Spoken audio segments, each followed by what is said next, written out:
এটা একটা digital linen ব্লাউজের পিস একজন দিয়ে গেছে। এইটার সাথে এইটা, এটা হচ্ছে রেপ্লিকা সিল্ক।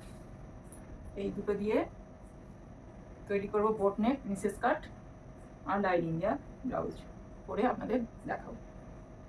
আজকে এক দিদিমণির দুটো ব্লাউজের অর্ডার ছিল, অর্ডার মানে তৈরি করা।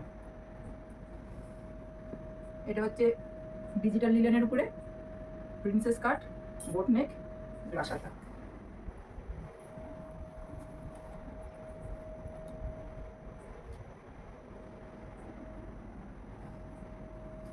আর একটা এটাও প্রিন্সেস কাট, বোট নেক, পাইপিং দেওয়া, গ্লাস হাতা। এটা হচ্ছে কাপড়টার নাম হচ্ছে রেপ্লিকা সিল্ক। আর এগুলোর মেকিং চার্জ রেখেছি 190 টাকা মেকিং চার্জ।